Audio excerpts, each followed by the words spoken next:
오싹오싹 미스터리 시간이 되겠습니다. 이 정확한 외래어 한글 표기로는 발음이 미스터리가 맞아요. 근데 보통 이제 편의상 미스터리라고 많이 하는데 저 같은 경우는 또 언어에 민감한 인간이다 보니까 미스터리. 예. 세기의 미스터리. 몽님이 슈퍼챗 5만원. 예, 전나 시원합니다. 감사합니다. 화장실 갔다 왔습니다. 방광을 비웠기 때문에 아주 홀가분한 마음으로 여러분과 함께 공포 오싹오싹한 분위기 한번 연출해 볼게요. 10만원 감사합니다. 아이고, 하하님께서 10만원 후원 너무 감사합니다. 처음 뵙는 분 같은데 통큰 후원 너무 감사드립니다. 감사합니다. 고맙습니다. 자, 오늘 이야기는 요거 하나로 끝날 것 같아요. 이게 2부까지 있어요. 1, 2부로 있어가지고 분량이 낭낭합니다. 여러분이 굉장히 또 좋아할 만한 소재의 이야기.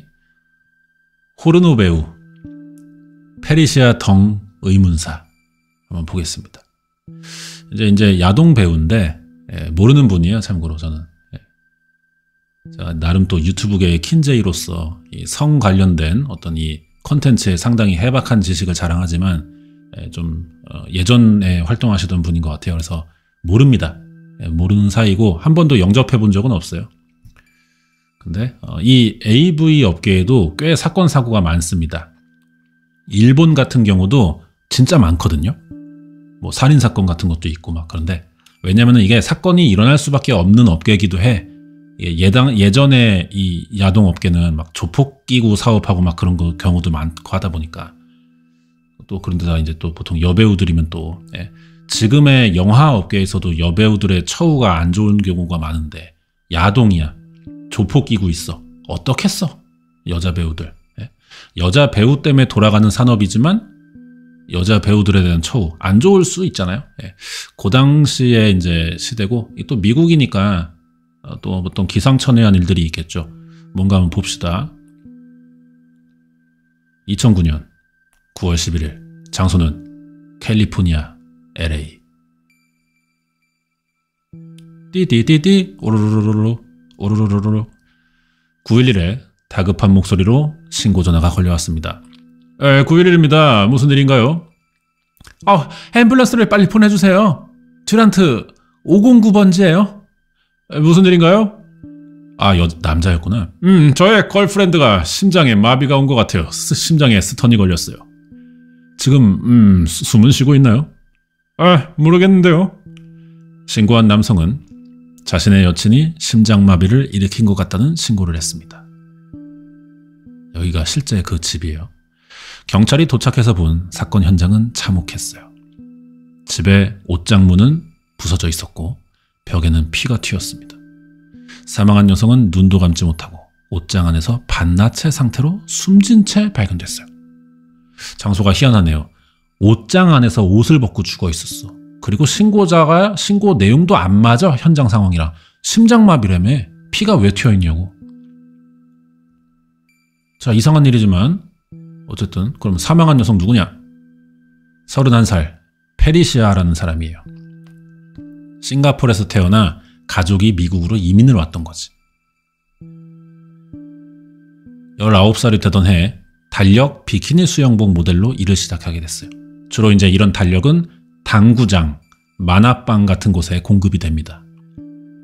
아니면은 이제 우리 삼촌의 결혼도 못했고 취직도 못한 우리 삼촌의 방에 걸려있는 경우가 많죠.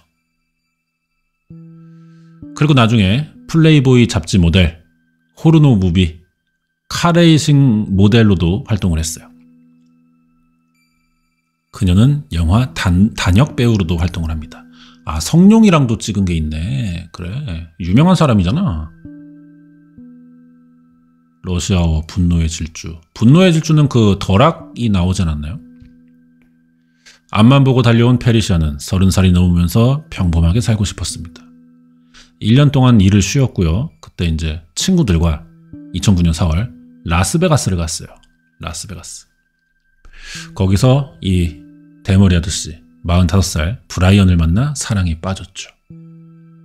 브라이언은 네브라스카에서 태어나 고등학교 때 신앙적으로 거듭나면서 청년부 전도사로 활동을 하던 사람이래. 그가 목회자로 활동할 당시 마임과 설교를 접목해서 사람들이 성경을 쉽게 이해할 수 있도록 설교하는 걸로 유명했다. 그는 20대 때 머리가 벗겨지면서 LA로 이사와 단역배우 생활을 또 잠깐 했고요. 리얼리티쇼 섹시한 미혼남에도 출연해가지고 얼굴을 좀 알렸어. 반연예인이야 또. LA로 이사 온 그는 자신이 세일즈에 재능이 있다는 걸 알고 단역배우 생활을 접고요. 핸드폰과 인터넷 비즈니스로 재산을 모았죠. 그는 전도사로 성경을 진지하게 말하는 모습과 라스베가스에서 갬블을 즐기며 여자들과 파티하는 것을 좋아하는 두 가지 모습을 갖고 있던 남자입니다. 어쨌든 그는 페리시아를 보고 첫눈에 반하게 되면서 그들은 결혼을 전제로 사귑니다. 재력이 있던 브라이언에게 미래를 맡겨도 될 것이라고 생각한 페리시아. 2달 뒤 2009년 6월 이 남자가 사는 LA로 아파트를 사왔어요. 이사를. 그리고 다음 달에 브라이언 부모님께 인사드리려고 네브라스카를 가기도 했습니다. 그러나 그들이 함께 산 지 3개월 뒤 페리시아가 사망했던 거예요. 2009년 9월 11일 사건 당일입니다. 브라이언의 신고 전화를 받고 현장에 출동한 경찰은 그의 첫인상이 좀 의아했다고 증언했는데요. 그는 침대에 걸터앉아 고개를 숙이고 있었는데 슬퍼하거나 불안해하는 모습이 아니라 침착하고 감정 없는 사람처럼 보였다 그래요. 경찰은 직감적으로 의심을 했습니다. 페리시아가 사망할 때 집에 같이 있던 유일한 사람이고 911에 신고 전화도 한 사람이기 때문이에요. 경찰은 무슨 일이 있던 거냐고 그에게 물었습니다. 왜냐면 그 집안은 큰 몸싸움이 일어난 것처럼 보였기 때문이에요. 브라이언은 자신들은 GHB라는 마약을 복용하고 거친 야스를 즐겼다고 합니다. 이게 GHB가 약물이 이제 클럽에서 많이 쓰이는 이게 뭐 물뽕이라고 부르는 거 아닙니까? 사람을 졸리게 하거나 이제 성적인 욕구를 높이는 걸로 유명한 약이다. 경찰은 그가 약물을 복용하고 이성을 잃은 상태에서 페리시아를 죽였다고 추측했죠. 페리시아가 병원에 옮겨졌어요. 사망을 확정받았고 1시간 뒤 브라이언은 살인 혐의로 체포됐는데 그는 살인뿐 아니라 거짓 증언한 죄까지 추가가 됩니다. 그러나 그는 계속 무죄를 주장했어요. 경찰은 브라이언을 조사하면서 그가 페리시아의 과거를 듣고 살인을 하지 않았을까 추측합니다. 페리시아가 이사 들어오고 나서 그들은 많은 대화를 나눴는데 특히 부모님에게 페리시아를 소개하고 결혼을 준비하는 과정에서 그가 호르노 배우였다는 사실뿐 아니라 그녀의 호르노 배우는 온라인에서 쉽게 찾아볼 수 있었고 또한 약물을 주기적으로 복용한다는 사실이 그를 분노하게 했을 가능성이 컸습니다. 과거를 속인 게 아니냐 여자친구가 여기에 화가 났다 이렇게 추정하는 거죠.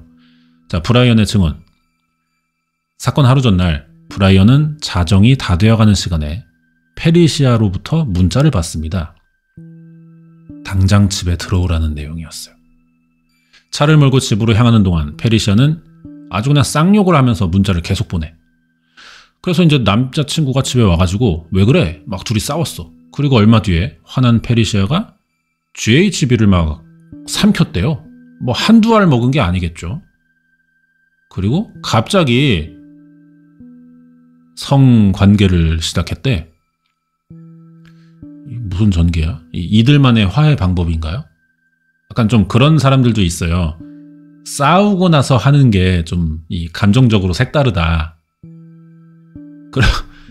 그런 사람들이 있단 말이에요. 그래서 일부러 시비 걸어갖고 싸우고 나서 이제 하려는 있어 그런 사람들이. 페리시아는 약물을 과량으로 복용했는지 침대 밑으로 떨어지기를 여러 번 하더니 결국 옷장 문 쪽으로 넘어지면서 문이 부서졌다는 거야. 브라이언은 그녀를 침대로 데리고 오려고 했지만 너무 무거워서 바닥에 있는 그녀에게 베개를 베게 해줬다. 그 역시 너무 피곤해서 그리고 잠에 빠졌고 새벽 6시 반쯤 그녀가 발로 허우적대면서 주변의 것들을 차고 있는 소리에 깼다고 합니다. 그녀는 속이 쓰린지 몸을 이리저리 허우적대고 있었는데 그녀의 얼굴을 봤을 때 그녀는 아직 약물에 취해 있는 것처럼 보였다고 합니다. 아니 피는 왜 났어 그러면? 한두 시간 뒤 그녀는 괜찮아 보였고 잠이 든 듯 보였습니다. 얼굴이나 몸에는 약간의 긁힌 자국이 있긴 했지만 심각해 보이진 않았고 아침 8시 반 아래층으로 내려갔어요. 남자가 자기 회사 월급날이라 전화 받고 결제하느라 정신이 없었대요. 그거 다 하고 11시 45분쯤 다시 2층 방에 올라가니까 여자친구 몸에 상처가 막 없던 게 나 있었어. 전날까지 없던 게. 너무 끔찍해 보여가지고 이렇게 흔들어 깨웠죠. 조금 반응이 있었습니다. 의식이 있었는데 하지만 5분에서 10분 사이 이 반응도 사라지면서 뭐야 왜 이래? 그래가지고 자기는 이때 심장마비라고 생각해 911에 신고했고 바로 CPR도 했다. 여기까지가 이제 이 남자친구가 이야기한 진술이야. 자, 그럼 경찰의 이야기를 들어봅시다. 경찰은 이 사건을 어떻게 보냐? 구급차가 도착했을 때 이미 여자는 죽어 있었다. 페리시아. 그리고 PEA라는 조사를 해보니까 죽은 지 30분도 안 됐대요. 경찰은 사건 현장 세탁기 안에 베개 커버와 침대 커버가 빨아져 있는 걸 발견했다. 그리고 핏자국도 계속 남아있었다. 피 묻은 침구류를 남자친구가 빨았다는 거지. 그리고 사건 현장에 있는 커버 없는 베개와 침대에 묻은 핏자국과 일치했습니다. 왜 브라이언은 이렇게 급히 빨래를 한 거냐? 경찰은 방안이 조금 정리되어 있는 점과 빨래한 점을 미뤄 브라이언을 더 의심했어요. 그리고 방 안에서 페리시아의 머리카락 뭉치를 발견합니다. 이거는 좀 약간 몸싸움의 흔적이라고 볼 수 있겠죠. 머리카락이 뭉탱이로 빠진 거. 이부갑니다. 아유, 몸이 아주. 조사 결과 몸에서 320군데의 멍이 있었고 수많은 상처가 났는데 스스로가 자기 몸에 이렇게 흔적을 남기기에는 좀 무리가 크겠죠. 경찰은 그렇게 생각하고 더군다나 페리시아가 이렇게 자기 몸에 상처를 만들고 있을 때 만약 그게 혼자 만든 것이라면 아래층에 있던 브라이언이 아무 소리도 못 들었다는 증언이 있었는데 이것도 신빙성이 떨어지는 거야. 전문가에 따르면 다리에 난 상처는 다리를 접고 방어했을 때 난 상처로 보인다. 방어흔 같다. 혀가 심하게 훼손됐대요. 등 쪽에는 또 누군가의 공격으로 난 상처가 또 많았고 스스로 죽은 건 아닌 것처럼 보인다는 거지. 남자친구 말로는 스스로 죽은 것 같다고 했는데 거기에 남친이 911에 전화하기 전과 후 자신의 사무실과 통화하면서 직원들의 월급을 또 결제했어요. 위급한 상황인데 사랑하는 여자친구가 죽음을 앞에 두고 있는 상황에서 여전히 자신의 비즈니스에 집중했다는 게 이해되지 않는다. 이게 경찰의 반응이에요. 뭔가 확실한 살해 증거를 찾은 건 아니지만 정황들이 진술과 안 맞아. 하지만 정황만으로 봤을 때 유력한 용의자니까 2011년 11월 14일 재판이 열려요. 검사가 기소했네요. 이것만 가지고. 재판이 6일 동안 지속됐는데 브라이언 변호사는 약물 과다 복용으로 인한 사망이라고 주장했고 페리시아는 스스로 몸을 가누지 못해 부딪히면서 온몸에 상처가 났다고 변호했어요. 여경으로 오랜 시간 경찰 생활하고 은퇴한 트린카라는 분인데 이분이 트린데 GHB 약물 전문가래요. 브라이언이 아래층에 있는 동안 그녀가 깨어나 다시 약물을 복용한 것으로 보인다는 소견을 냈어요. 그리고 GHB 과다 복용으로 자신의 몸을 못 가누는 비디오를 증거로 제출했다. 이러면은 남자친구에게 좀 유리해지는 거죠. 경찰 측은 오랜 경험으로 약물 과다 복용으로 인한 상처를 받고 그 상처와는 전혀 다른 너무 많은 상처가 그녀의 몸에 남아있다고 판결했습니다. 스스로 약물을 먹었다 쳐도 어떻게 자기 몸에 이렇게까지 상처를 내냐. 누군가가 내지 않고는 이게 스스로 되냐. 경찰은 그래서 이게 고문의 흔적이다. 그러면 고문을 누가 해? 그동안 유일하게 같은 집에 있던 브라이언 아니냐는 거죠. 그래서 증거인멸도 네가 한 게 아니냐. 입을 빨았으니까. 브라이언은 최고형을 받아야 된다. 여자친구를 죽인 사람이니까. 이게 주장이죠. 배심원들은 양쪽의 주장을 모두 듣고 재판 결과를 발표합니다. 결과는 고문에 관해서 무죄, 살인 혐의도 무죄를 선고했어요. 약물 전문가 그분이 소견이 좀 중점적으로 받아들여졌나? 배심원 중에 간호사가 한 명 있었대. 페르시아 사진을 보고 모든 상처는 생채기 정도였다. 고문이나 살해까지 간 상처가 아니다. 살인으로 결론 짓기에는 결정적인 증거가 없다고 생각해서 무죄를 선고했대요. 배심원들은 지금까지 경찰이 제출한 증거로는 약물 과다 복용으로 인한 심장마비일 수 있다고 추정했다. 이 재판 결과에 많은 사람들이 의문을 제기했지만 브라이언은 자유가 됐고요. 이런 거겠죠. 그러니까 여자친구가 페리시아가 자기 혼자 약을 먹고 환각 상태에서 뭔가를 했는데 그게 자해 같은 행동이었다. 자기 몸에 벌레가 기어다니는 걸 환각을 봤다든지 그런 느낌으로 스스로 한 게 맞다. 그리고 약물에 취해 있으니까 이게 좀 비정상적이어처럼 보이는 그런 흔적들이다. 몸에 난 상처가. 그렇게 보는 건가 봐. 이렇게 풀려났어 브라이언. 그리고 나서 자기는 LA 감옥에 초청을 받아서 죄수들에게 설교를 또 합니다. 강연을 다녔네요. 그리고 자기 자신의 삶으로 돌아가서 평범하게 살고 있다. 예. 이렇게 돼 있네요. 야, 결국 약 때문에 약 중독자가 벌인 셀프 이제 사망 사건 같은 건데 그래도 좀 약간 믿기 힘들죠. 예. 왜냐면 이게 일반인의 시각에서 봤을 때는 이게 상식적이지 못하다. 스스로 이렇게 상처를 내고 죽기가. 라는 생각인데 약물을 아는 사람들은 다르게 볼 수 있다는 거죠. 이 분야의 지식이 있으면은. 그래서 초기에 정황을 완전히 뒤집는 그런 결과가 나왔던 사건이 아닌가 이런 생각이 듭니다. 내용이 좋네요. 이 채널 어디냐? 잠깐만. 채널 소개도 또 한번 합시다. 여기인데 범죄 스토리라는 채널이에요. 여기구나. 어느 날. 어느 날. 이 채널도 인기가 많죠. 구독자 11만 있고요. 최근 영상이 매튜와 리다의 사랑 이야기. 제가 또 영어 이름이 있어요. 미국 이름이. 제 미국 이름이 매튜입니다. 그래서 이제 신매튜라고 불러주시면 돼요. 이런 게 있습니다. 여자분 아니냐 이 채널? 요 분은 이런 녹취 음성 같은 것도 많이 올려가지고 이게 좀 약간 실감 나죠 이야기가. 한 여자가 울부짖고 있었고 그녀는 정신줄을 놓은 듯. 이런 것들을 많이 쓰더라고요. 그래서 요 채널이 재밌습니다. 한번 가서 보시고요. 잘 봤습니다. 자, 다음 거는 뭘 볼까요? 자, 또 이제 연예계 사건으로 엑스제팬의 멤버, 우리 히데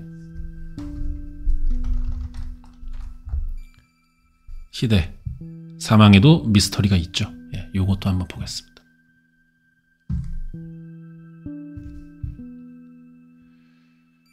일본의 락 음악 뮤지션 엑스자팡의 기타리스트이자 솔로로는 시대를 앞서 나간 팝 엔터테이너, 비주얼계의 아이콘으로 평가받는 전설적인 레전드 뮤지션 마츠모토 히데토 되겠습니다.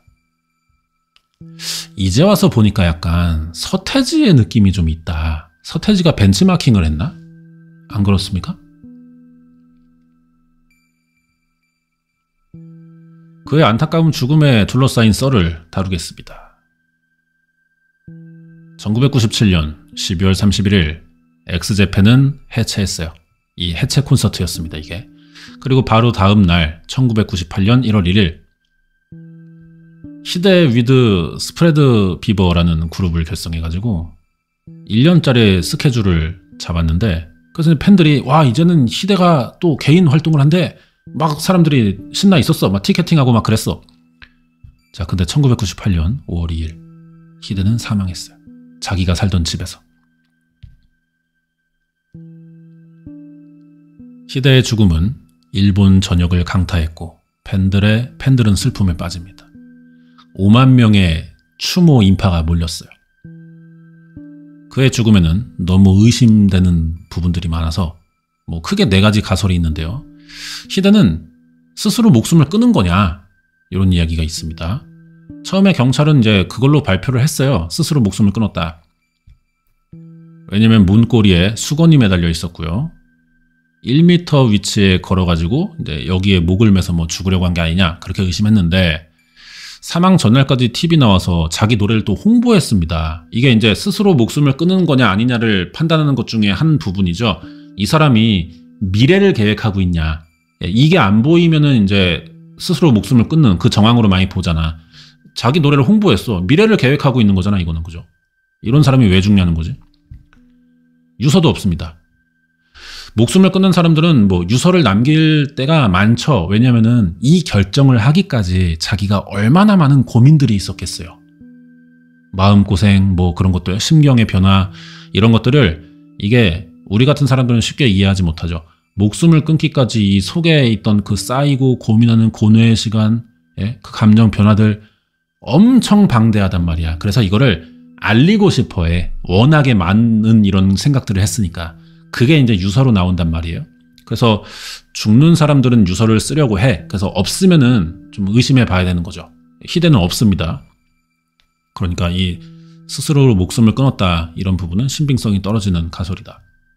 두 번째, 돌발적으로 그러면 죽은 게 아니냐. 유서를 쓸 경황도 없이. 그렇게도 볼 수 있겠죠. 극단적으로 충동적인 선택. 자, 음악방송 끝나고 이제 희대의 팀은 뒤풀이를 했어요. 그때 밴드의 한 일원이 희대에게 시비를 겁니다. 오마에 엑스제팬이노 하면서 잘 나가잖노 막 이렇게 한 거야.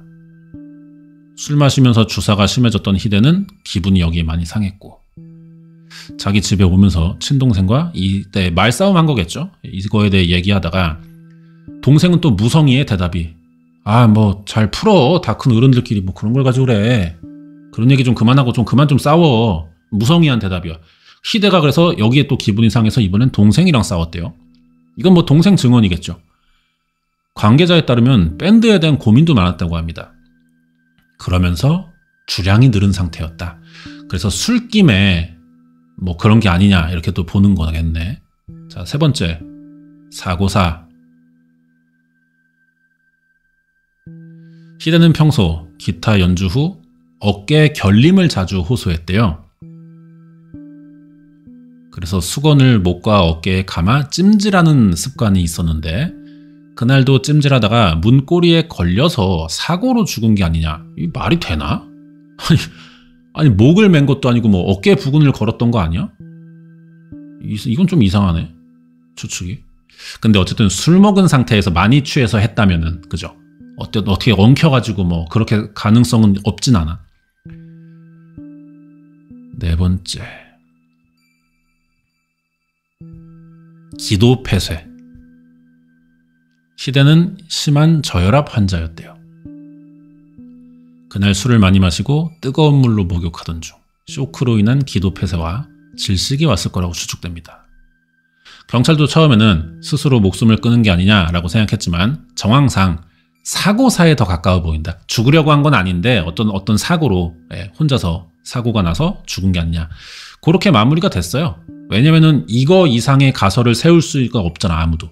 이거보다 더 유력한 걸 말하면 그쪽으로 한번 확인을 해봐야 되는데 그 이상이 없으니까 사고사로 마무리가 됐대요. 근데 중요한 거는 석연치가 않아. 왜냐면은 가장 높은 가능성으로 끝났기 때문인 거야. 예외 상황도 충분히 있지만 설득력을 충분히 갖추지 못했다는 거지. 왜? 밝혀진 정황만으로는. 그러면서 뭐 서태지, 기리보이, 엑소, 찬열 등 우리나라 아티스트들에게도 존중받는 사람이다. 맞아, 확실히 서태지 느낌이 있고, 그리고 GD도 뭐 약간 좀 그 빨간 머리 그죠? 느낌이 좀 있네요. GD도 좀 이렇게 따라한 게 있는 것 같네. 서태지는 그래서 한국 공연에 희대는 없지만 희대의 그 팀 밴드를 초청도 했었다. 그렇구만. 33살에 죽었어요. 아시아 음악계, 특히 우리나라에 영향이 꽤 있었어요. 그 당시는 뭐 일본 문화가 개방되기도 전인데 우리나라의 막 이렇게 누나들, 중고등학생 누나들도 희대 엑스제팬 엄청 좋아했다고. 어떻게 구해가지고 그 정도로 이제 파급력이 있던 가수입니다. 사망 이후 희대의 시신은 도쿄도 화장장에서 화장됐고 유골은 가나가와현에 있다. 일부는 또 미국 활동을 함께하던 뭐라고 읽어야 돼? 질치 밴드에게 전해져서 미국 LA의 해변에 뿌려졌다. 유가족이 또 이런 걸 동의하나 보네. 유골 일부를 가루를 나눠줘가지고 너네 알아서 해라. 뭐 장례식이라 이렇게도 해주네. 요게 이제 희대의 장례식 영상인데 잠깐만 볼까요? 出棺の時を迎えます。ファンの人たちはそのヒデさんの車が到着するのを今かと待っているところなんです。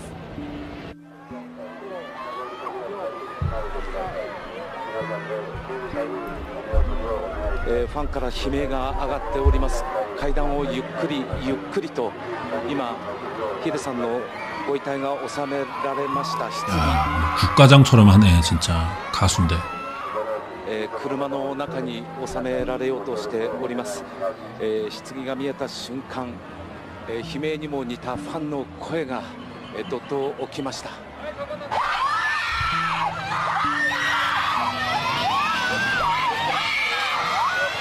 ファンからは行かないでヒデという大きな叫び声が聞こえております。今ヒデさんを乗せました車、築地本願寺を後にします。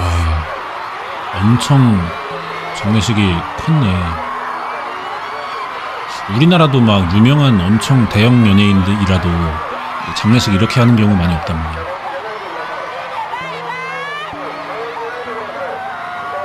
와.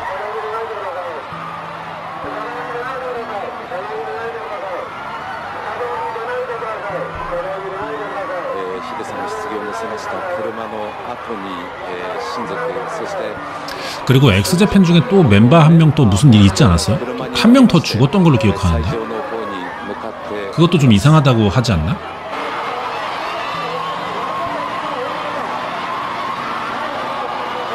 와. 국가장이다 국가장 진짜. 아 맞아 한 명 그 사이비에 빠져서 그건가? 지금도 빠져 있는 걸로 알거든요.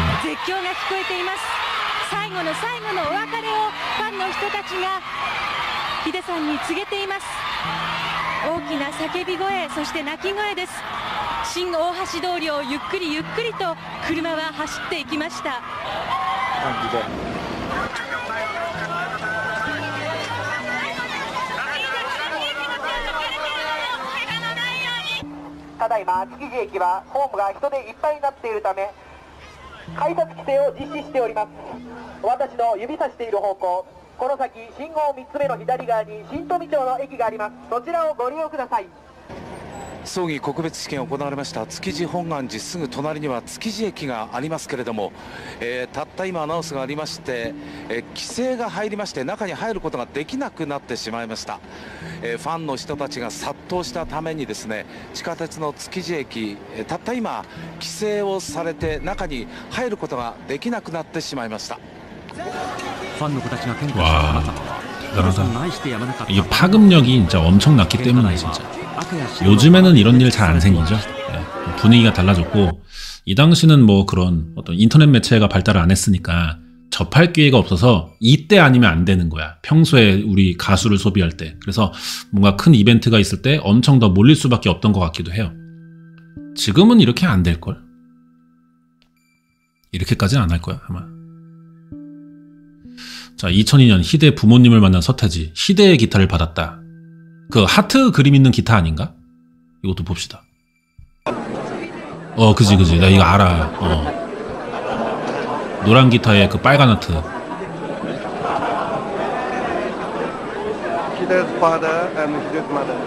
부모다 부모.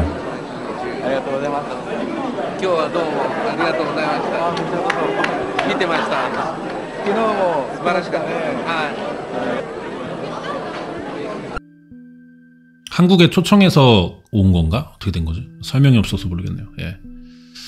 잘 봤습니다. 요 유튜브 채널은 또 어딘가 한번 가볼까요? 또 소개를 해줘야죠. 남이 만든 콘텐츠를 제가 지금 하고 있기 때문에. 자, 여기는 취기라는 채널인데요. 아, 이거 생긴 지 얼마 안 된다네. 20명 있네. 구독자. 영상 6개 있습니다. 그냥 뭐, 어떤 예전 음악 좋아하시는 분인 것 같기도 하고. 범죄 사건이라고 할 거는 3년 전 채널이네요. 아니 이걸 어떻게 알고 갖고 왔대? 자료를? 아, 영상 6개밖에 없어. 3년 전에 올린 거야 그것도. 어떻게 알고 왔대? 신기하네요. 잘 봤습니다. 좋았고요. 사건을 한 개만 더 봅시다. 한 개만.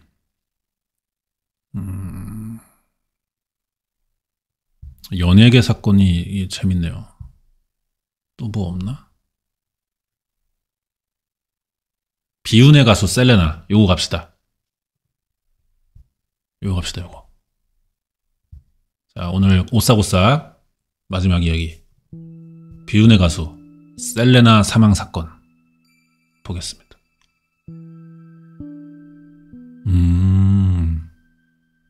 모르는 분인데, 예. 셀레나 칸타니아, 1971년 미국 텍사스주의 멕시코계 미국인 가정에서 태어났습니다. 아빠가 음악가 출신이에요. 아브라함이라고. 이름부터가 음악가 이름이네. 막내딸의 천재적인 재능을 일찍 알아봤어. 그래서 큰아들에게 베이스, 둘째 딸에게는 드럼을 가르쳐갖고 한스 밴드 마냥 우리나라에. 그래서 남매 밴드가 결성된 거야. 남매가 처음 공연한 장소는 가족이 운영하는 식당이었습니다.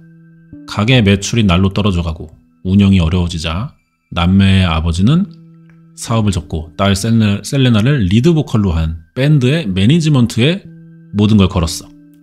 멕시코계 미국인이 영어곡으로 현지 활동을 하기는 쉽지 않아가지고 자연스럽게 밴드의 음악 장르는 히스패닉을 대상으로 한 텍사스 기반 멕시코 퓨전 음악인 테아노가 됐다. 이때 밴드명이 셀레나 와이 로스 다이노스. 뭔지 모르겠지만 그렇고요. 아빠랑 셀레나가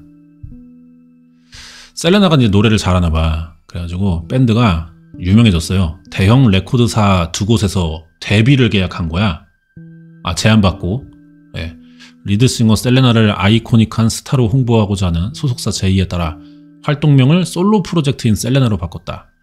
세부 조율하고 EMI의 라틴 레이블에서 발매한 밴드의 데뷔 앨범 셀레나가 제2의 글로리아 에스테판을 예감한 소속사의 기대에 부응하듯 바로 차트 상위권으로 뛰어올랐고 1995년 초 셀레나는 휴스턴의 아스트로돔에서 단독 공연으로 6만 명의 관객을 동원해 팝 시장에 충격을 준다. 화려하게 라이징 스타였던 거죠. 이 시기에 라틴 차트는 셀레나의 동무대였다. 혼자 다 씹어먹어. 기존 1위 싱글을 보인 앨범의 후속곡이 갈아치우는 식으로 비디비디 봄봄 정점에 오른 가수가 메가 히트곡을 연발할 경우 어느 정도의 파급력을 보여줄 수 있는지 보여주는 증거. 이게 번역차인데, 그러니까 연타 쳤다는 거야. 사건은 셀레나가 자신의 팬클럽 회장이자 그녀의 굿즈 판매를 담당하던 여성 매니저 요란다 살디바르의 자금 횡령을 발견한 게 발단이었다. 매니저가 팬클럽 회장 출신인데 자기 연예인의 자금을 횡령하다가 들켰다. 셀레나가 운영하는 뷰티크의 직원들이 몇 달치 월급을 못 받았다고 셀레나 아빠 아브라함에게 하소연했고 그래서 장부를 보니까 요란다가 수표의 발행인이자 수취인으로 서명해서 돈을 횡령하고 있었다. 횡령한 돈은 4만 달러. 그러니까 지금의 가치로는 8,300만 원 정도. 셀레나의 아버지는 셀레나에게 요란다 살디바르를 해고해라 했고 셀레나가 이걸 받아들여서 정리해고했어. 그러니까 앙심을 품은 거야 요란다 인연이. 셀레나한테 찾아가서 해고 취소해줘요. I'm not fire. 근데 안 받아주니까 무리무리 고맨하니까 얘가 열받아서 권총으로 쏴버렸어. 셀레나를 그 자리에서. 총을 맞은 셀레나 인근 건물로 뛰어갔고 그 건물에서 쓰러집니다. 그 뒤에 건물 사람들이 발견해서 병원에 옮겨졌지만 사망했네. 당시 그녀를 진단한 의사는 셀레나의 동맥이 총탄에 의해 파열된 것을 알고 셀레나를 살릴 수 없음을 알았다고 한다. 이미 실려왔을 때는 너무 크게 다쳐서 이게 신체가 복구가 안 되는 상황. 23살이네. 와. 범인 요란다는 범행을 저지르고 나서 자기 차를 타고 도망갔는데 신고를 받고 출동한 경찰이 헬리콥터를 동원해 추적해가지고 포위했고 9시간을 대치하다가 얘가 또 목숨을 끊으려고 했어요. 근데 스와팀이 출동해가지고 살린 채로 체포했습니다. 실제로 죽으려고 했는지도 명확하지 않아서 공개된 영상에 의하면 요란다 살디바르는 경찰과 대치해 고의가 아니었다. 나를 보호하려고 준비한 거다. 자기가 죽으려고 쏜 건데 지가 지한테 땡기려고 한 건데 총이 뒤집혀가지고 이 멍청한 년이네 이거. 아니 뭐 이딴 말을 해. 그러니까 이렇게 쏠라고 했던 건데 총이 뒤집혀가지고 이렇게 나갔다는 거야 지금 이 새끼가 말하는 게. 비응신이야 뭐야 이 새끼. 또라이야?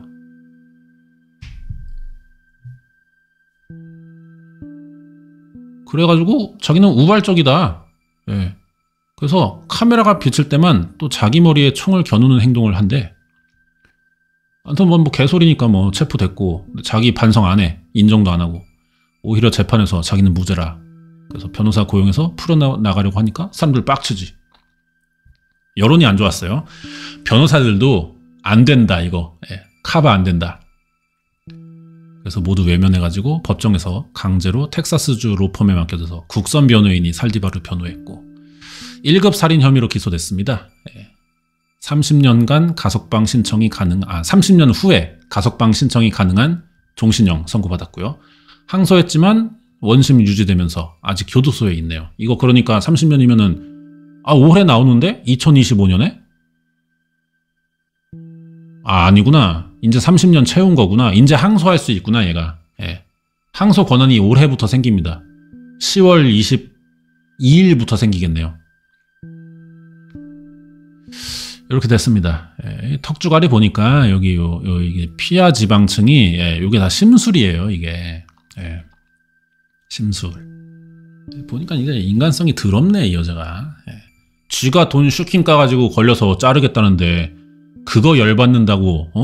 아니 그러면 돈 슈킹 당한 그 집안은 안 열받아? 연예인은? 웃긴 새끼네 이거. 쥐가 그래가지고 잘려놓고 열받는다고 총을 땡겨? 근데 총을 또 뒤집혀갖고 또 이렇게 쐈어? 등신 같은 게? 진짜 열받네. 자, 복역 중에 항소할 수 있어요. 항소 권한이. 대법원까지 간다면 뭐 2번의 기회 있는 거잖아. 자, 종신형으로 복역하면서 항소한 적이 있는데 2심 재판 중에 교도소에서 한 언론사 인터뷰를 합니다. 인터뷰 내용이 가관이래요. 살디바르가 편지를 읽었는데 이게 셀레나가 자기한테 보내온 거다.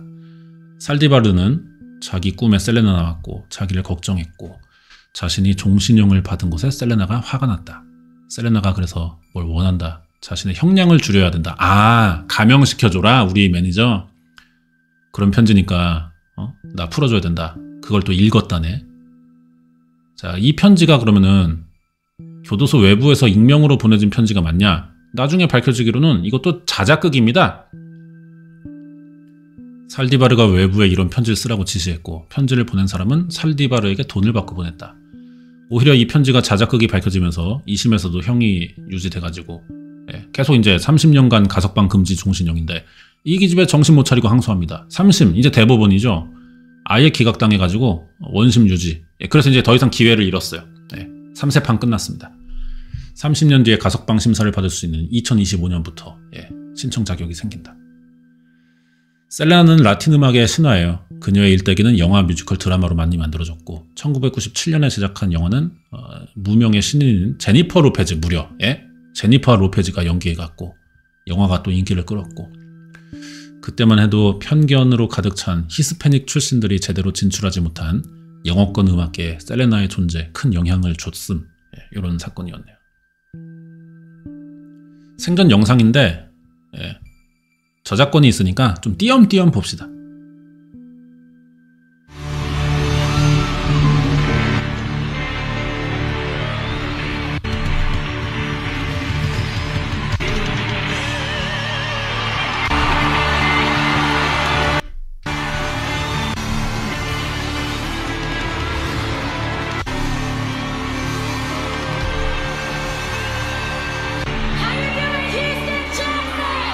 좋아. 슈퍼스타네.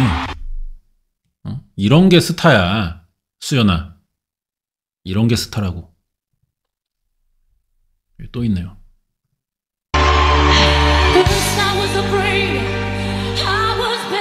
이거 아윌 서바이브 부르는 거네? 아슬한 노래야 이거? 아이 서바이브를 부르네?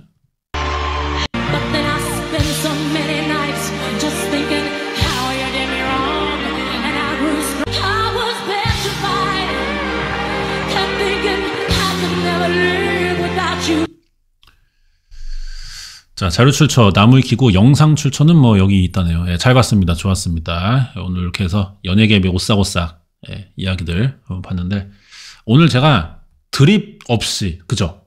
드립 하나 없이 정말 몰입해서 신중하게 분위기 잘 연출했습니다. 어떻게 생각해요? 영상 보시는 분들 오늘 오싹오싹 분위기 어땠는지 평가 좀 부탁드리겠습니다.